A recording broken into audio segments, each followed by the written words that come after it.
Aku tuh kebayang Gilang, kalau live streaming itu kayak kita main ke rumah orang. Harusnya kan kita nikmatin suasananya ya, bukan datang-datang langsung nodong minta ini itu. Bener, poin utamanya kan interaksi, bukan jual beli. Kalau kita masuk ruang siaran, logikanya kita harus paham dulu aturan main yang dibuat tuan rumah. Jangan bikin suasana jadi nggak nyaman buat semua orang. Setuju. Suasana nggak nyaman itu bisa datang dari mana aja. Kadang bukan viewer ke host, tapi viewer ke viewer lain. Ada aja yang rasanya mau nguasain obrolan sendirian. Itu masalah keadilan ruang. Kolom chat itu kan dipakai bareng-bareng. Kalau ada satu orang nyampah terus atau caper, yang lain jadi nggak kebagian ruang. Terus, kalau kita nggak suka sama siarannya, gimana? Apa kita diam aja, biar tetap adem? Tentu gak. Kritik itu perlu buat hostnya berkembang. Tapi harus jelas bedanya. Kritik itu bilang, saya ngerasa begini.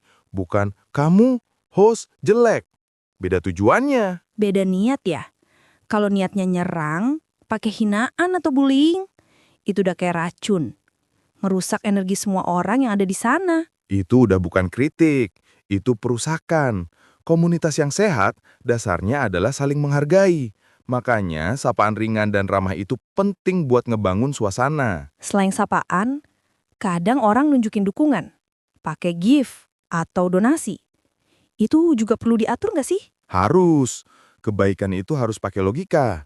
Boleh banget support, tapi harus tahu batas. Jangan sampai kita support orang lain, tapi keluarga sendiri atau diri sendiri jadi dirugiin secara finansial. Setuju banget soal batas itu. Lagian, menurutku, kehadiran kita yang rutin, nonton, ikut komentar, itu akarnya lebih kuat daripada satu gift besar, tapi habis itu ngilang. Betul, konsistensi lebih berarti. Nah, itu kan dari sisi viewer. Sekarang kita lihat hostnya. Host itu posisinya tuan rumah. Tentu, cara dia nyambut tamu menentukan tamunya bakal balik lagi atau enggak. Host yang baik itu harusnya kenal sama tamunya. Tahu apa yang mereka suka. Kenal audiens itu penting. Tapi kuncinya host jangan ikut-ikutan sampai kehilangan diri sendiri.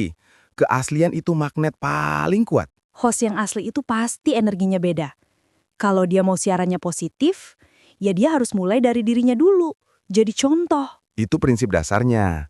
Tentukan aturan main yang jelas dan jadi contoh yang baik.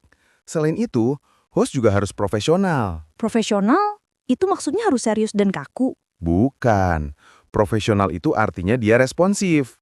Mau balas sapaan, dengerin masukan, termasuk juga nggak cuek sama kualitas teknis. Minimal, audio jelas dan video nggak burem. Itu bentuk menghargai viewer. Menghargai viewer, pada akhirnya itu semua tujuannya untuk numbuhin komunitas kan? Bukan cuma ngumpulin follower. Tepat. Tujuannya komunitas, bukan angka. Makanya host harus adil, mendorong interaksi antar viewer. Tapi juga harus berani moderasi kalau ada yang rusuh. Jadi, host juga harus bijak soal tren ya. Jangan maksa ikut-ikutan. Tren itu alat, bukan tujuan. Intinya ini semua jalan dua arah. Viewernya datang dengan sopan. Hostnya menyambut dengan tulus dan profesional. Kalau itu ketemu, yang jadi bukan cuma tontonan. Tapi jadi rumah yang nyaman, yang bisa tumbuh bareng.